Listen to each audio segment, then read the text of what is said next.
long-awaited film adaptation of Nelson Mandela's autobiography, Long Walk to Freedom, will release to South African audiences this week. In anticipation of the film, we spoke to director Nelson about the 2 decades-long process of making the film, as well as South Africa's burgeoning film industry. You know, it really is a sort of milestone in my life because, as my wife says, the movie predates her and our kids, so it's like our 3rd child, or maybe the first child, a stepchild, because you know it's been a part of my life for all this time.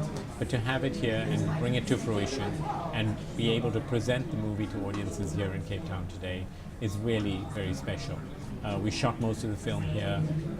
The fact that Madiba entrusted me with the rights to make this film was a huge honor, but also a huge challenge, because trying to tell his life in 2.5 hours is very, very difficult.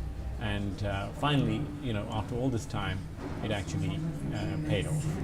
And I believe that you went through many, many revisions of the script, because it is such an important job that you were given and task. Look, I mean, I think the idea of trying to tell his story and do justice to him and the journey. We started in 1924 when he's 8 years old, and we end up in 1994. So it's quite epic and grand. But, you know, what was great is that he never put any pressure on me. He was very patient. He said, do it when you're ready. I trust you. And with that, you know, it is a huge responsibility.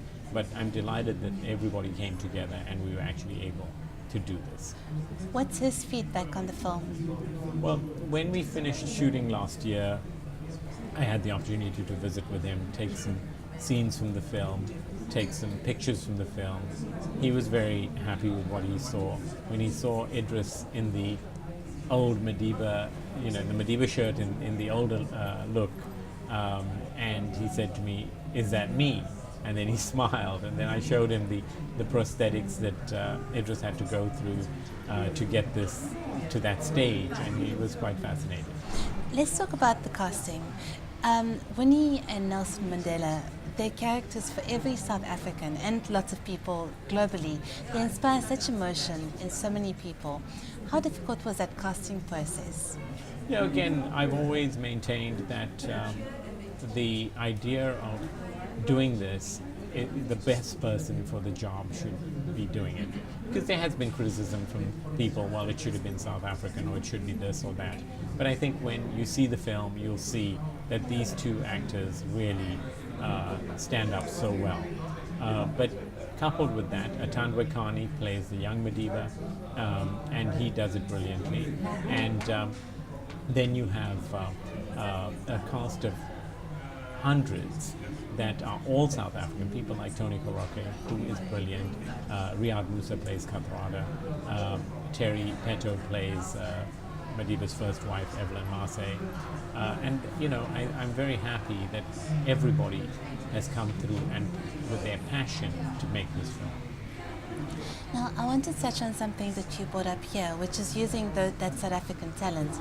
The Cape Town Film Studios, they've been in operation for about 3 years now or so, and over that period, I think the number of films being filmed here has increased exponentially, but it's a lot of foreign companies which are making use of our facilities. There are South African films being made, but it's still not to a wide audience. What is your hope for the South African film industry to actually get our talent here telling our stories? You know, I hope that Mandela Long Walk to Freedom promotes that idea, because this is 100% South African film. And I think the idea of doing our own stories, and whether they are done at the studios or done elsewhere, we should keep telling our stories. And there are great new talents coming out of the industry. You know, the studios are a soundstage space, so invariably, as an example, right now there's a pirate series shooting there, which is set in the 1600s. So you know, it's a different type of production. I think that we certainly are looking to promote local talents at the studios also, and I do believe that the industry will continue to grow. Absolutely. I want to ask you, what is your advice for marketing locally made films about local stories on an international platform? This film, of course, has a story which is familiar and loved by people all over the world. But let's say different stories. What is your idea? What is your advice on marketing those products? I think that it's very important that, getting a movie made is one thing, but actually getting it seen is the most important. And, one of the resistances that we have in South Africa is there's a sort of general sort of scorn of local cinema. And I'm hoping that this film of ours brings people into theaters to come see local films.